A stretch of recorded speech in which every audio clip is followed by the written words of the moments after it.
Welcome to episode 2 of Listen Loudly. My name is Jocelyn Thompson-Rule, and today my first guest on the podcast is my good friend and colleague, Susie Chan. Susie is an incredible woman. She's an incredible runner, and she has a way of seeing things and getting through races and getting through life, which I feel like not many people know about her, but is absolute gold. And I cannot wait for you to hear what she has to say. So I hope you enjoy the episode.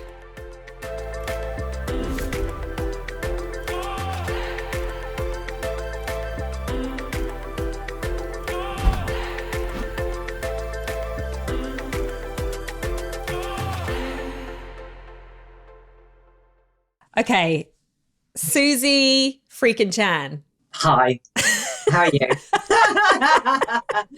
I'm literally just saying, I must remember that this is a podcast recording and we are not just having a lovely chat.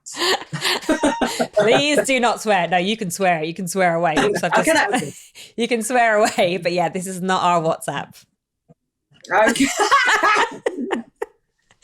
So Susie, what an absolute pleasure. This is my first of Listen Loudly with a guest, because last week was just me introducing what I've been doing for the last minute. So you're my first guest. It only felt right, my darling, to have you on. To have you on, repping, I see, with a beautiful jumper. I think the world should know who you are, but just in case some people who've been living under a rock do not know who you are, please. It's fine. I mean, if you don't run, you're not going to know who I am, being perfectly honest. My name is Susie Chan, and I am an endurance runner and a Peloton tread instructor. And that is where I met the wonderful Jocelyn Thompson-Rule, came into my life. Amazing. And there's so much information about Susie Chan that to even try and bring it down into a tiny nugget is really, really hard. But so we met at Peloton. Obviously, we're both tread instructors. Can you just give a brief chat through when you started running, how you started running, and we'll go from there. We've got so much good stuff to talk about that people don't know about you, but I feel like it's just important just to know those little bits. So I started running in 2010. I wouldn't say by accident is a bit strong, but not really under my own steam. My brother wanted me to run a half marathon with him because he was running a half marathon. And I was sort of at that stage in life. I was 36 at the time. I was at that stage of life where I just needed to do a bit better and probably be a bit fitter and to be a better role model for my daughter and just be less lazy, basically. Because I was very lazy, very unfit, smoked, drank a bottle of wine a night. So it was not a vibe. And I agreed. The very short version is, the abridged version is, I then did this half marathon, didn't die, which was great. And then went on quite it was a bonus. And then went on quite rapidly to really fall in love with running and have running be part of who I am. So I went on to do a marathon and then quite quickly fell into this world, which was a lot smaller back then, called ultra running, which is running further than a marathon. Yeah. And from that point, I've run through some very hot climates, I've run through deserts, I've run through jungles, I've run some very tough races in some very tough environments. And I've also run my local park run, I'll do my local 10K. So just all things running I've done. I don't know, I'm going to see hundreds of races in the last 13 years and loved most of it. Yeah, amazing. And I think that's one of the things that people who know you or people who take your classes love about you most, is that you do these phenomenal, incredible races, and we can talk to that. But you are also happy to nip down the road to the park run and stay in that running community. And that is incredible. And also, I think it's really important. I think sometimes, because I speak about some of the races I've done and they're very big and they're in quite tough places, I just want to make it perfectly clear that I am, in all of these events, an absolute middle packer. I'm very bang average as it comes, as ultra runners go. So there's some incredible talent out there. I'm none of those things. I am just here repping. I'm just like a mum from Hampshire who does do the occasional extraordinary race. If that's me in a nutshell. Okay. Okay. But and we're going to come back to this, but one of those extraordinary races that this mum from Hampshire did, who, you know, sort of just under speaking all of it, or under talking it, what word am I looking for, was Badwater in a place called Death Valley. So I'm just going to leave that there for now, because anyone who's invited to a place called Death Valley and the race is called Badwater. Anyway, yeah, so mum from Hampshire, whatever. So this podcast, as you know, is called Listen Loudly, because I believe that you have to listen loudly to yourself in order to be heard by others. It's a really important thing for me. It's been a big part of my life, and actually sport and movement was one of the really, really big things that I guess built a confidence in me that nobody could take away. And for me, the biggest change and the biggest shift was when I was at university. And I was out of my depth. I was at a very wealthy university. Everybody there was privately educated, had a lot of money. There were not very many black or brown people there. I was really, really out of my depth. And to be honest, I didn't kind of realize it at the time, you know, and you're just kind of like, you just get on, don't you? You just do the thing, don't you? Yeah, you're just paddling to keep up. You don't actually realize that you're so far back. But one of the things that really, really supported me during that time was actually training, and that was when I got into rowing. And all of a sudden I was being respected for something that my body could do, and it just gave me this confidence that it didn't matter if I didn't have the money, if I didn't have this, if I didn't have that, if I didn't have all the other things, like I had something that nobody could take away from me. And for me at that time, I was 19, and I thought, God, I was like, sport and movement is so important for everyone, but particularly for young women. I really felt it just gave me this kind of strength that I've carried through with me, if I'm honest. And I know that you have spoken of, and I think many people, when they see you on the tread or when they see you out running, would never expect this. But you have spoken to me before about you had a presentation at work once, and you were so nervous about it. I'll let you carry on the story. Just remembering it makes my blood run cold. Oh God, sorry. Sorry. No, but it's good. I mean, because I've sort of not forgotten about it, so it's nice to be reminded of how far you can come. Yeah. And there's various reasons. So okay, I'll start beginning. So I work before fitness. I came to fitness a little bit later in life, not like old or anything, but just a little bit later in life. I wish you spoke about finding it when you're a young woman. I really wish I had found it, because I think it would have just, the course of my life might have been a bit smoother, but I didn't. And I was, and I worked in museums and galleries, and I had a job at the British Museum, which is one of the leading museums globally. And a colleague of mine went off on maternity leave, and just for a short period of a few months, they offered me maternity cover just to keep the more day-to-day activities of that job ticking over. So I took on this role, which was a huge thing for me. They asked me to do a talk one day to a very small group of people, specialists, but these are specialists in their fields. It's a huge institution.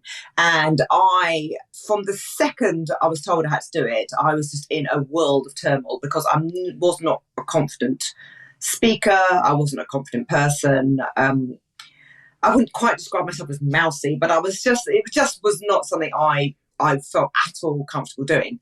And I prepared for days for this talk. Came to the moment of doing the talk, and I was honestly paralysed with nerves. I was so fearful I couldn't get a sentence out, and it just took a wall of people just looking at me, and I could see some of them really willing me, because it was visible. I was sweating what a mess I was. And I started talking, didn't make any sense, got up, walked out of the room, locked myself in the toilet. And that was the end of my public speaking career. And to jump on, and it gave me, I can only really describe it as a phobia of speaking out loud. Yeah, no doubt. Somebody had to coax me out the toilets. A member of staff had to coax me out, a colleague had to sort of coax me out the loo. And we never spoke of it ever again. And then so I just carried it with me for years. And it was, although I was sort of reasonably, I could speak to my friends or be in the pub and be like, ooh, but when it came to a professional work environment, I just froze. And it was the point where I was competent at my job, but if I wouldn't speak in a meeting, for example, they'd be like, Susie, can I be like, no, I'm not saying. And then I sort of used to swerve it and avoid it, and just sort of not, be sit at the back or just like hide behind other people and just not say a word. If there was more than maybe 2 or 3 people in a meeting, I didn't want to speak. Wow. And so I managed to avoid it for years, absolute years. And then not that long ago, I'm going to say, when would I say? I'm going to say it was in my last job I had before I gave up for fitness. And my boss at the time, a wonderful woman, asked me to do a very small 3-minute presentation in front of the department. And I was like, no. And she said, well, I'm asking you to. And I was like, I'd rather just resign. And she was like, okay, Susie, are you okay? That feels like a little bit extreme. And then I was like, absolutely not. And I just said, I've got this real fear of it, won't do it, sorry. And then she, because she was an extraordinary woman and an extraordinary boss and leader, she didn't push me, recognised it, and then quietly found me a course, a public speaking course to go on. And it was absolutely astonishing. I went on a very intensive 10-day course, I think it was. It might have been 7-day course. Right. And just to tell you a little bit of what it was like, the guy, we all had the same problem. There's a room full of people, we're all like, oh God, can you stand up and introduce yourself? We're all like, oh God. No, immediately no. And just say one thing about yourself. And I was like, oh my God. And I got up and I got it done. And then the girl next to me got up and just burst into tears. And I thought, oh God.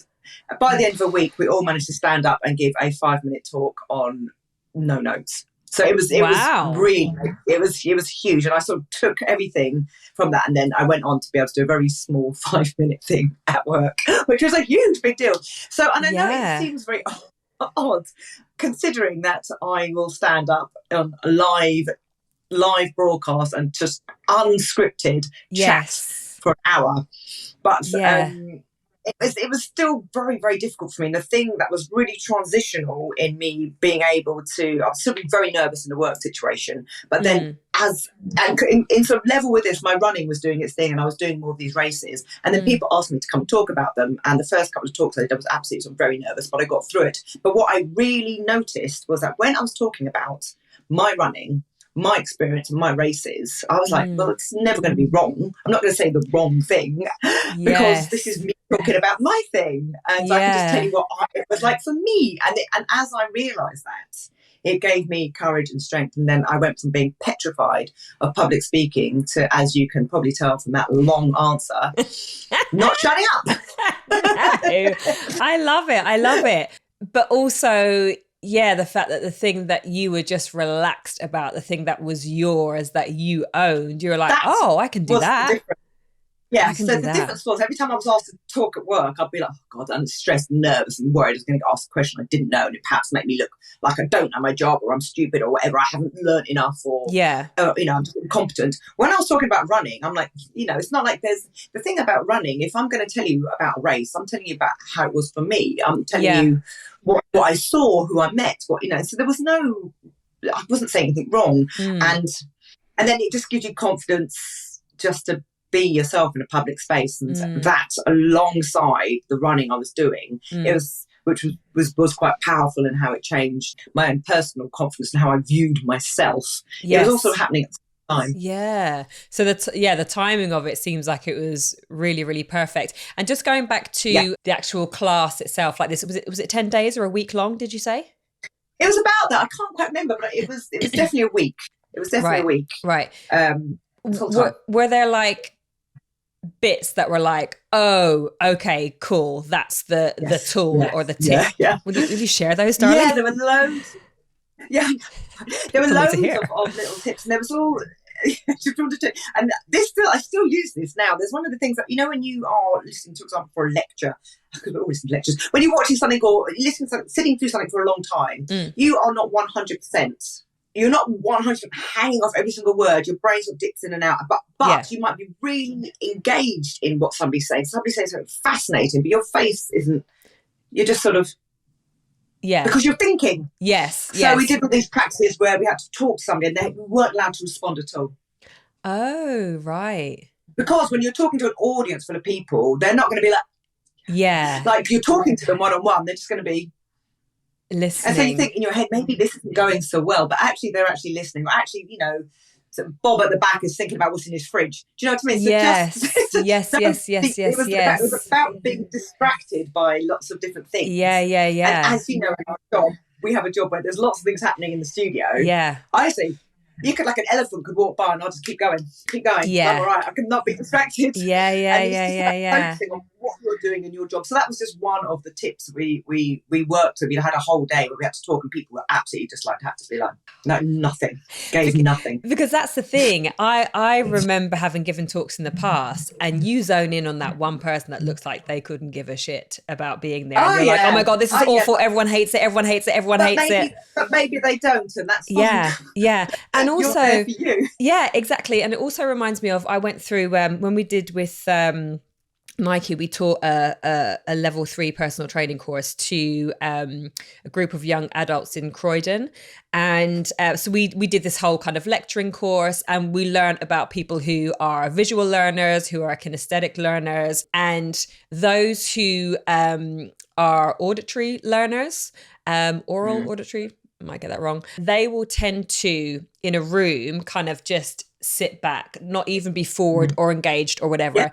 And as we learn around the room what each person was, because I was actually quite distracted, because I'm quite a visual learner. So I was then distracted by, my friend was sat next to me, and she listens, or she learns through listening, and she was sat back the whole time, and I was kind of like, she's not being responsive, because I was so visually aware. So just really, really interesting. That's so good to just be like, everyone blank, not listening. It's not okay. interested. It's absolutely, it's absolutely okay. And some people, might not be interested, but it's fine. You're just doing what you need to do, and you're doing your job and your best. And then it sort of comes. So I was fine sort of speaking about running, and then when Peloton came along, it was a whole new ball game. Yeah, 9 cameras, you say? It was a lot. The cameras, and then it was like, I'm here, so I'm fine. I can sort of operate as perhaps a professional would in speaking. Then Peloton comes, and your game's got to be a lot higher. And actually, I really enjoyed the process which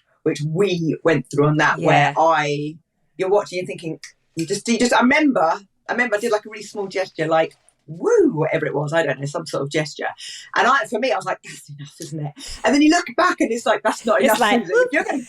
You've got to go for it, you've got to really go for it, and then in that way you've just got to be all in. So it's sort of gone up a notch, as it has to when you're a Peloton instructor, and now it comes from, rather than a self-conscious place, like what's this going to look like, it just comes from here. I'm like, I love running, so it's much more natural.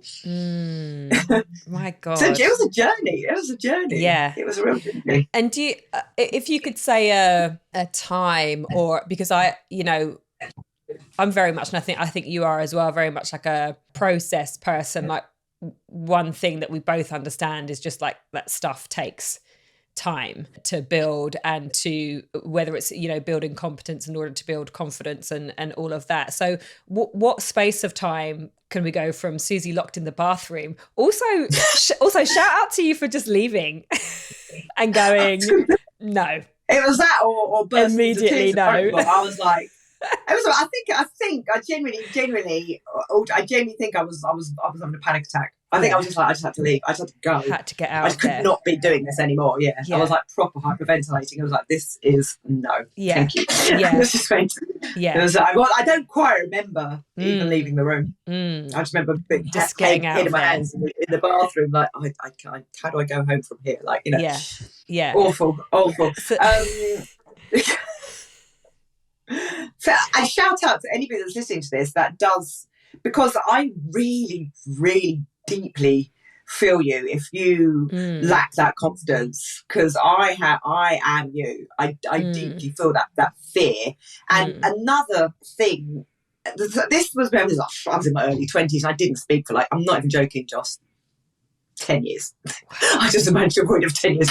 And another thing which has been, and I think this one was timed exquisitely with getting the job at Peloton, was as you get older, you give considerably less of a shit what people think.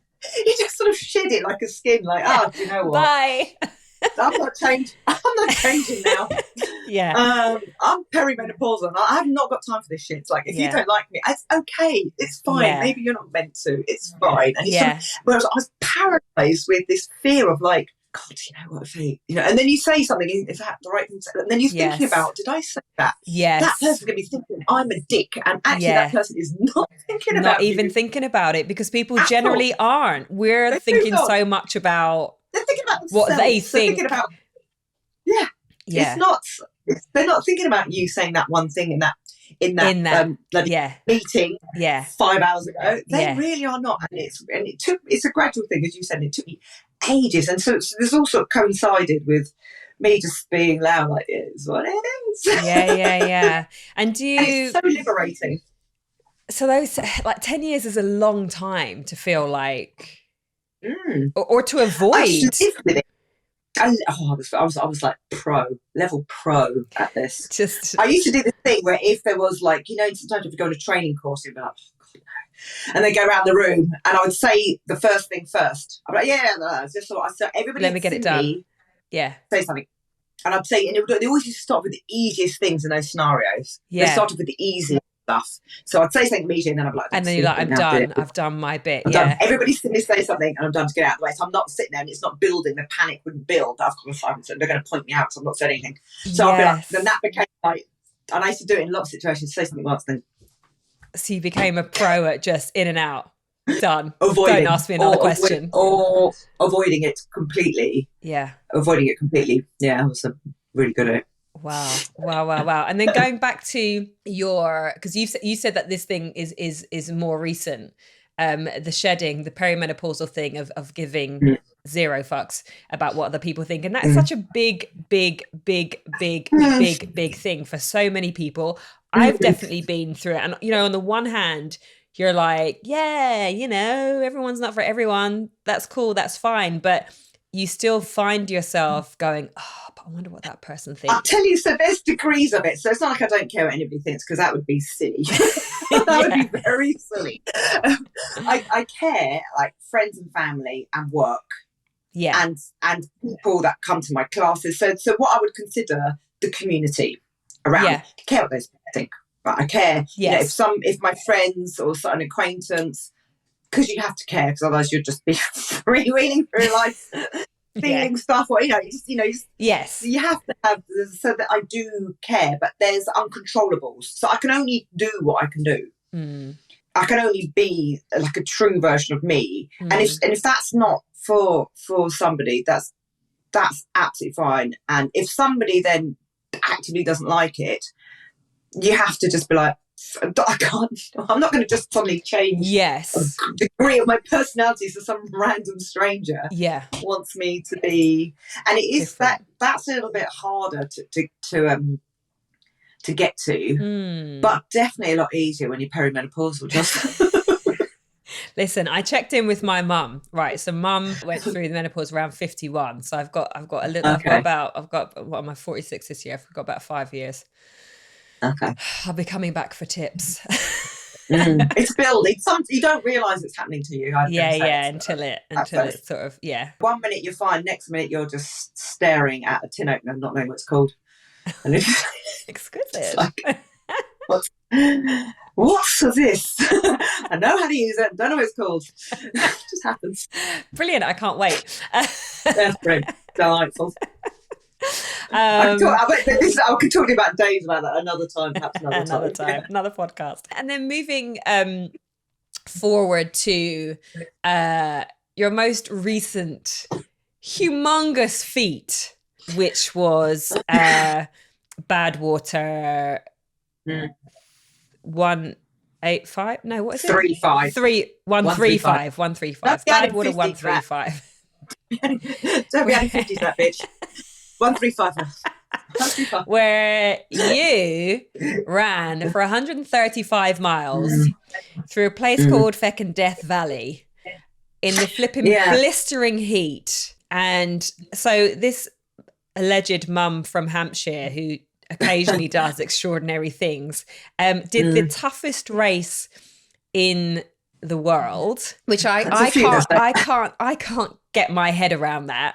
Because it's so far from what I would ever be capable of in that regard. And how long was it? How long did it take you? Took me 41 hours. So and that's so going back to the point about me doing extraordinary things but being mediocre at them. I was 60th out of 100 or 61st, something like that. I couldn't give shit if you I were know. 100 out of 100. Neither could I. Because Neither could I. because I you was have to delighted be to be there. invited to do this Yes. bloody thing in the first place. You have to have been a support on a few previous ones in order to be invited, basically to know what you're getting yourself into effectively, Yeah, right? yeah. And so you did that and you trained for that whilst working, whilst doing your regular thing. There was no time off. And when I think of people who do like Ironman triathlons and they like practically pause the year to do their training. Meanwhile, Susie flippin' Chan Honestly, just carried on and you just did it. Now this won't be. Go on. This won't be. I'm hoping a lot of your listeners will understand this. You will. Anybody that has trained for a big race, is a parent, that has had a really tough episode in their life, you just do the thing, and then it's not really till like months afterwards you'll be like, I don't know how. What on earth? How does it do that? Like, if it's like tough, it's just I don't know how I retrospectively how I did that. So the running thing, it goes sort of hand in hand with this sort of growth of me as sort of finding me and as a person. I started with a half marathon, couldn't believe I just didn't think I would do it at the start line. And when I finished, it was like, oh, actually, no, it's about 9 miles in. I was like, I'm going to do this. I can actually finish. And then I finished it. And then I was like, maybe I can run a marathon. And then, halfway through that, I think, no, I can't. And then you finish it and then just you can. And it was, and with me and running, that's how it grew. Each time I managed to complete something, it was like, maybe I can do more. Maybe it's okay. And then, as ever, you've done a marathon, it's sort of the second afterwards, you're like, that is actually really hard. But then 2 days later, you're like, I did it. And then you feel like a little bit, you feel good, you feel proud. And it's like a bit of it was for me a bit of a snowball effect. And so as the distances I ran grew, so did my confidence. And so did my sort of fearlessness, probably a bit strong, be like, fine, I'll just give it a go and see what happens. And maybe I can do it. And it sort of fed my need to find out if I could run further, if I could run a little bit longer, not necessarily faster, but just for longer. Yeah. That whole one of my mantras, I suppose, is just let me just see if I can. I would say actually for my really big races, I do very much have to put myself in a very firm mindset of this is happening, I can do this, I'm meant to be here. But then there's some I'm just like, just see what happens, it's fine. And those ones are normally the ones where runners get very bogged down with paces and times, and that can be, I went through this whole episode where I was I was okay at my running pace. I was trying to chase times and paces, and it was all very, and then you get to a point where you're PB, and then you can't anymore. Or then you get injured or something happens and then you can't, and it's harder. And then I was getting older, and I went through this whole phase where I was not hitting the paces I wanted to be. I was not getting the race results I wanted, and it was incredibly, for me, debilitating. My confidence just fell off a cliff again. And then it's a little bit of a journey which took a long time, actually, of me having to relearn that I'm not going to be defined by the fact that I can no longer run a 6:20 minute mile, whatever the hell I was able to run. Actually, it's why am I here? Why am I running? It's because I like how it makes me feel. It's because I like the community. I like the end result of it actually making me feel better. And at the moment, when I'm judging myself against pace, it's making me feel worse. And so I leaned towards running a very long way when no one can quite comprehend how long it takes to run 50 miles or 100 miles, and you do it for yourself. It came from a different place. As soon as I found that groove, I'm happy, really, really happy with my running. And so focusing on, and I know it's really cheesy, but just focusing on what I was able to do and what I can do became my strength, and that would be very much my particular mantra when I would take on really big races. And for me, 135 Badwater to 135 sort of represented all of what we've just said, that whole journey of being able to just do something I dreamed of, and not that I was able to do it when I first heard about it. It was so far off. I might as well said I'm going to land on the moon. It was just so alien and ridiculous to my ability at the time. I could only run 13 miles maximum. It was so it's ridiculous. Yeah. And it culminated just everything about the self-confidence to be able to be like, yeah, I'm going to put my name in the hat for this. I'm going to see if I can finish this. I'm going to put myself amongst some incredibly huge names in the ultra running world and just see if I can do it. And more people have climbed Everest and finished this race, and it's a really, really tough race. But I approached it completely with all of the positive stuff that running has taught me and self-confidence that running has taught me, and I just put it all in one basket and just really went for it. And I did have a lot going on at the time. I had this Peloton job, which takes up a lot of time, a lot of energy. I also was amazingly the deadline for a book I was writing, so that was difficult. And I just went, I don't know how I did it. I just went, I don't know. I just went all in. I just went all in for just making it happen, because I do believe if you're standing at a start line, Joss, if anybody listening to this is standing at a start line of a race, they're meant to be there, and it's for you. It's not for anybody else. God, that gives me goosebumps when you say that. And do you know what? I'm just thinking back to when you were training for it. I'm even thinking about the race itself. And just, I feel actually quite emotional just listening to you talking about it. But there's so much from that is so important, because you talking about just releasing the numbers, not worrying about the numbers. Oh, yeah. That is such that was hard. That was hard. And it's such a tight pull. Hard one for me. Yeah. It was a really hard one for me, because I think it's going to sound really odd, but running was it was very much who I was. And when anybody on their running journey, I'm very excited for you, but it is a journey. And at the beginning, it's all about what's your 10K? It's very number driven. And then I didn't know at the time, I was actually unwell. And so I was starting to get slower, and I was just really beating myself up about it. Yeah. And then running was making me miserable. I sort of was dreading it.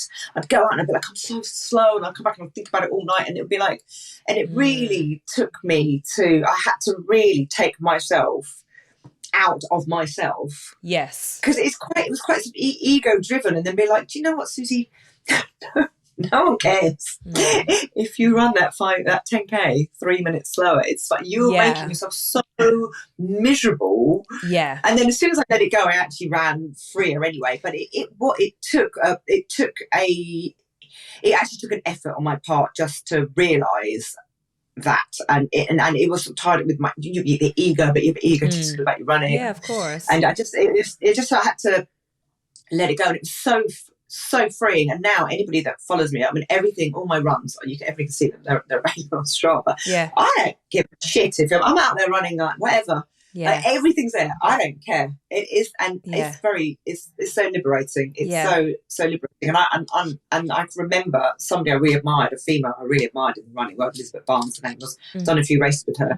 I can remember looking at her, going to this. I'm so slow. Looking at her running, and she didn't give a shit. She was posting all sorts of any really, really slow as hell. And I was asking, she was like, "Oh, yeah, that's how I'm running." And I was like, so refreshing. Yeah. And you also don't know where people are, right? In there, somebody could be doing a recovery run, or they could just be taking it easy, whatever. It's not. It's their business. It's their thing. And just realising that I'm actually running for me and not for anybody else. And that's what makes me happy. Was a real moment. Moment for me. As soon as I don't remember being one particular moment, but it was over a course of a few weeks. I was like, now I'm happy. Yes. I'm not looking at now I'm just choosing to run with friends. I'm choosing to run to somewhere. I'm choosing to just enjoy this race and just actually soak up the crowds. Yeah, and that's it. You're choosing it for you. And one thing I will often say, or I'll often ask people, if they achieved their goal, and let's say if it was a really big goal that they achieved, and no one gave a shit, would they still want to achieve that goal? Because actually, is that goal for other people, or is it, I'm doing this for me? And it's something that I like to call quietly fucking shit up, where you're just like, yes, I did then that. that's the most powerful one, though. So I did that. Instagram, if Strava, if it all disappeared tomorrow, I would still You still own it all. Yes. Exactly the same. There Yes. is nothing I would change, but I'd still be going out there in the pouring rain, just doing that thing because it makes me feel better. And I think when you do choose to run like that, you run better. It's healthier. Don't get me wrong. Now and again, I will be like, I'm going to try and run a bit faster for one particular race. And I will put myself out there training. And those are the moments where if I tried to run a fast half marathon, it feels like last week, a couple of years ago. Right. And I was like, I didn't realise I was running quite well. And I got very near my PB, which was extraordinary because my PB was years ago. So I was like, I'm going to have another go and really go for it. Because I was like 15 seconds off. Kept training, tried, miles off. Right. But I genuinely, whereas 4 years ago, that would have destroyed me. It would have ruined my week. I was like, do you know what? I tried my best on the day, and I was really proud of myself. I tried, and I still really enjoyed it. So now and again, I will try a bit faster because you do get those little run endorphins, don't you? You get that little runner's high. And it is what it is. Some days you're going to fly. And the truth about running is, don't tell anybody, Joss, but the truth about running is, especially races, is I'm going to say a third of them are going to go, everything's going to go right. A third of the other 2/3, you're either going to have to really fight for it, or it's just going to be not your day, or you're just going to have it's going to be too windy, or there's all these other things. I'm going to go. Yeah, 100%. And that is, I've spoken about this before, the rule of thirds. And this is in relation to people, in relation to, it's a thing, which I only really heard about, I think it was last year. And one was in relation to people. It was like a third of the people in your life, want to lift you up. A third of the people in your life are neither here nor there about you. And a third of the people in your life actually would love to... see the back of you. Yeah, fine. And then the other rule of thirds is exactly as you've said around training. A third of your races are going to be great, a third are going to be just average, and a third are going to be shocking. And then but the thing to remember about this, and I say this in training as well, I might even say this in my classes, is that the ones which are average, fine, great, fine. They're not bad. It's just average. The ones which are great, beautiful. Love those. Never forget them. Love those. The ones which suck, they are the most important ones because they're the ones where you've shown resilience and you haven't, everything's not gone your way and you still somehow showed up in some capacity. And those are the ones. Yes. An ultra runner, Susie Thompson rule. Susie Chan. You heard it here. Which count. Because they're the ones which really, because when everything's going great, it's easier in a way. You might be running fast, but it's easier. Amen. It's the ones which suck, where you have to really and they're the ones where the magic is really happening. Yeah, even though it feels shit at the time. Once you get through it, you're golden. Yeah, and don't be disappointed. And anybody that has been running, sorry, this is very running orientated. Anybody that has been running, talking about movement. Oh, good. Okay. Anyway, that has a result, whatever, which isn't quite what they wanted. Doesn't. It's good. It's put it in the bank, and it's there. It's still done. You have still done it, and it's still something to work with. Yeah. And people get stuck in that, and I think that I talk a lot about just giving yourself grace, and I talk about recovery a lot, and all of that jazz. And and it doesn't, I think. Sometimes then people think I'm like this, soft flower who's like, recover and give yourself grace. And no, it's because sometimes things are really fucking hard. You need it. And actually you can either do that, as you were saying before, beating yourself up about those numbers. And actually when you relax and just went, do you know what, screw this, it became better. And it was for you because fundamentally those numbers in the end are sometimes, as you say, that ego piece there for somebody else. And it's not that... it's okay to be proud of them. 100. It's okay to be proud of those things, and absolutely, I'm very proud of some of my race results. It's okay, but it shouldn't be the thing that defines you. And actually being, if you say you've had a tough run, and then you're going to spend 48 hours beating yourself up about it, that is bad. That is not good for you. And as we know, the thing about sport, about training, about movement, is the best ones are when you are feeling good about yourself. That's where you come through. Yeah. That's where you will get the best out of yourself. And it is very much a mental game. Yeah. If you are walking to the gym, feeling strong, feeling good about yourself and feeling confident, you will have a good session. Yeah.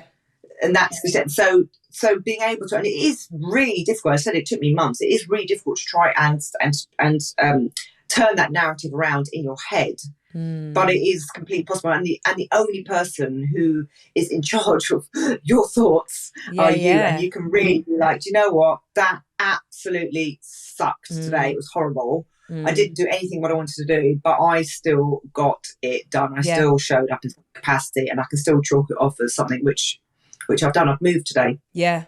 And also I think what people can also get caught up in is, I didn't get my sleep, or I didn't get this, or I didn't eat right, or I didn't blah, blah, blah, blah. When all of the stars are aligned, when everything is perfect, the work is still the work. The work is still the work. And so you still have to be here, because it doesn't feel easier because all of the stars are aligned. You've just got greater capacity because all of the stars are aligned. But the work piece is still that work piece. And then just going back to the glory is in, as you say, you know, that sort of that third of it feeling brilliant, everything went well, and sometimes you can get yourself caught up in, it all has to feel like that. So then try to chase that. Yeah. So then we ignore the mundane kind of third, which is the bread and butter, really. And then, of course, then the rubbish ones are the ones that don't feel great, which are fundamentally the ones that feed into the better third in the end. They are, because it's all brain fuel, mindset fuel. I'm going to call it that. I have seen in races, you can be as fit as you like. You could have trained, your training block could have gone immaculately. I have seen elite athletes, some of the fastest people in the world, crumble in a race because their head has gone. Their head has gone. So you've got to really work on your mentality as well. And I think obviously I've had to work on a lot in the races that I've done. You can be fit as you like. You can be as fit as you like, but if your head is telling you that you're no good today, then you will be no good today. You've got to be like, okay, this is what I've got to work with today. Let's see what I can do. I remember one thing for me when I was competing years and years ago was my head was always in working on my weaknesses rather than working on my strengths. And actually that didn't do well for me, because it was a difference between, let's say my weaknesses were here and my strengths were here, working on these and letting those sort of carry me up, rather than working on these and never quite getting there to that middle piece, or even also, beyond that. It's also could be just a narrative change. It could be just like, I think they do this, and like, this is an opportunity. So I'm good at these. I could be good at these too. So sort of it could be even just a perceptual change, and you're still working on those things that actually do need improvement. This is me telling me this, because this is me for 2024, because I need to get stronger. And so this is an opportunity. This is an opportunity for me. Keep it very positive again, and it's working for you. But whilst maintaining obviously what you're already doing. Let's talk about strength, Susie Chan. Because I remember why are you saying oh god? Because I feel like one of the things observing you and your greatness has been that you have felt such a positive impact from strength training, from doing your yoga, on your running. And each time you have, I think it might have even been, what was your 50 miler before Badwater? Did you do a 50 miler or an 80 miler?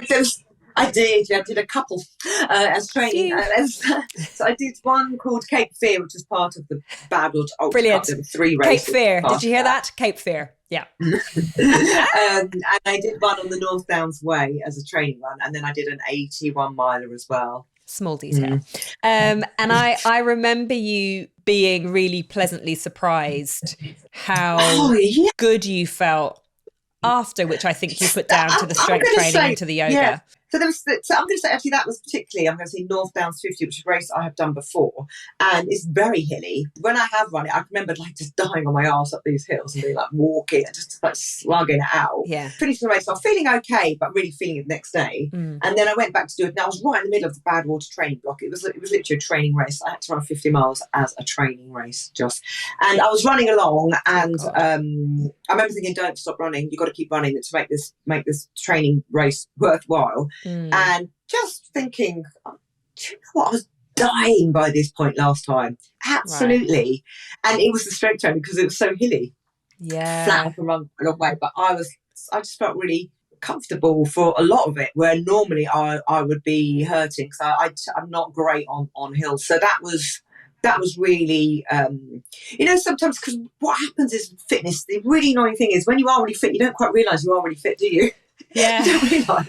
And then you look back and you go, God, shit, I was really good then. This is agony now. Like, it happens. But it was a real moment. I was like, oh, I'm actually quite fit. Yeah. You don't really, because you're just growing with it. Yeah. And sometimes it will take a moment for you to think, oh, I'm actually quite good right now. And that was a moment. And yoga I really love. I find it just my own personal mobility, being perimenopausal, and for me it's that sort of stretching which I need to do, mobility and also strength, but in a very subtle way. The strength work is I do a lot of one-legged work, and it's quite a strong yoga practice that I do, and I really, really like that because it is probably the polar opposite of running. You're very grounded.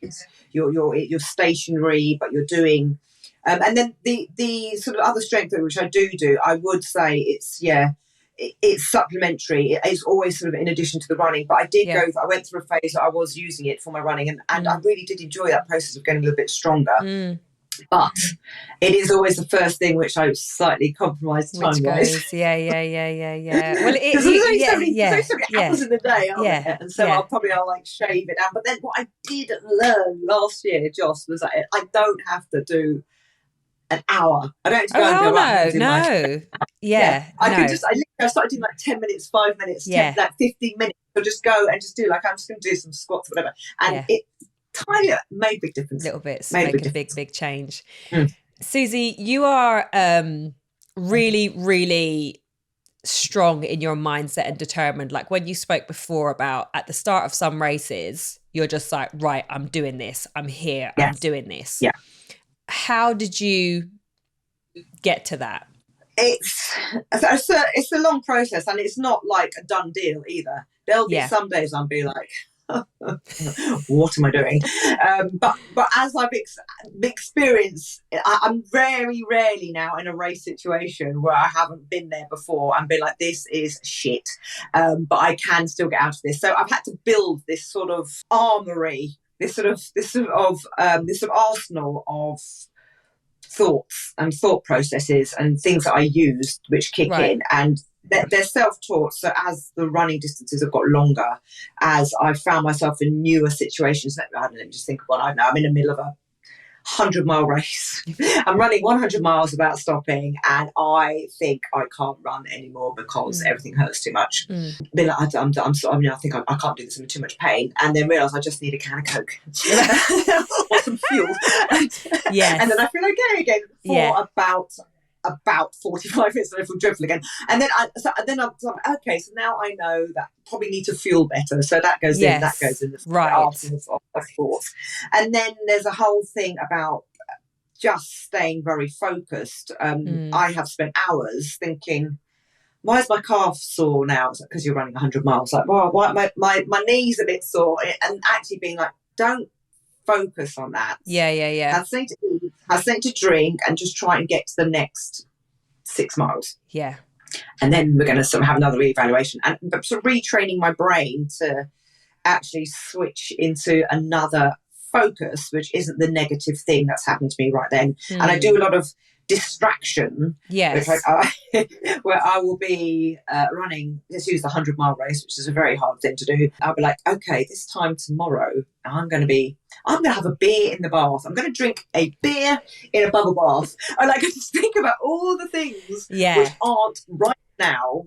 And the other thing really is to focus on what you have done. Like, I've been here before, I can run this, I'm meant to be here. Just those sort of more reassuring mantras. So there's all these different things that have gone into the pot over the years. I've been like on my arse in a race and somehow managed to turn it around. And then the thing about the sort of running which I do is you can think your race is over, and then because you're running for a long time, 2 hours later be flying. So it's very much a journey. And so over time, and as the races have got more extreme, I've been in weirder places or just terrible weather, whatever it is, whatever the thing which is impacting my thoughts negatively. Yeah. I've dealt with this. I've done this before. Normally start thinking about the finish line, anything else but the fact that what I'm doing is difficult. Yeah. And you know what I have done, true story, last 200 milers, things got a bit tough. And so I popped on a Justin Thompson Rule audio class. True story. Just go my drivel got you through. Like, just distract. You never let some distraction, like somebody I know. Yeah. Really lovely, friendly voice. I can't phone her up. Friendly voice. And just it's a combination of like positivity, distractions, and just mantras to myself, and also knowing that it's not the end of the world. It's literally running, and if you keep moving forward, you will get to the end. And I have chosen. Yeah. By choice, I want to run this 100 miles. My own choice, yeah. But but each time you've sort of been pushed, I suppose, to the edge in the moment, and you've given yourself the self-talk or the distraction just to get beyond that moment. It doesn't necessarily have to be taken from a really tough race. So going back to that sort of, that third. Yeah. Those days where it's like, oh, God, running, this is horrible. This is so hard. Yes. Honestly, I felt as bad in some of those runs, right? Like running literally 5 miles sometimes, but like, this is the end of the world. Like, yes. Those, like when I say that that's fuel, they are fuel. I've been like, do you know what? This is just you being miserable right now. Just put some music on. Just snap out of it. Yeah. So it's the same. It's exactly the same feeling, and it's just negativity and just focusing on like, oh, I've got ages to go. Why is this mile taking so long? So it doesn't have to be. Yeah, it doesn't have to be drawn from like a really extreme event I've been in. It's just more of a feeling about myself, like, okay, let's turn this around. Yeah, which is great actually, because I guess the previous examples you used were of 100-mile races, which obviously quite a few of us aren't going to do. But actually that you can have that in that 5-miler or that 3-miler. I really failed in a 5K because it's been like, this is horrendous. Yeah. Like, this is the worst thing ever. Yeah. And it doesn't have to come from like it can just come from a place where you are feeling terrible about whatever movement you're doing. Yeah. And then you manage to somehow finish, and it might not have been what you wanted, but you finished. And it's exactly the same series of emotions, and using those emotions to fuel you. Yeah. So you got it done. You got home. You got it done, and there's no difference whether it's 100 mile or a shorter. So it's the same journey of turning around. That is so wonderful. I remember actually when I first had Bjorn, and the only time I could, who's my eldest, and the only time I could train was really late at night, and I'm not a late night in the gym person. Like, it's not for me. And I remember one time my session was going to be about 40 minutes, and I dragged my backside around that gym for about 2 hours, just being like, oh yeah, we've all done those. I could go home. The procrastination ones, I call it. But having done it, I knew the next time I felt like that, I was like, no, we're just doing it. We're just getting on with it. And so it's that same thing of once you've done it, okay, I've been here. I can do it again. I can get through it. Yeah. And it's also what are the learnings? What were they? Yeah. What are the learnings? Get in, get it done, and scrolling go home. Just to finish off again, going back to the I guess the title, the feeling of this podcast of listening loudly to yourself so you can be heard by others. What was the most pivotal point for you that you listened loudly to yourself so you could be heard by others that has still impacted you today?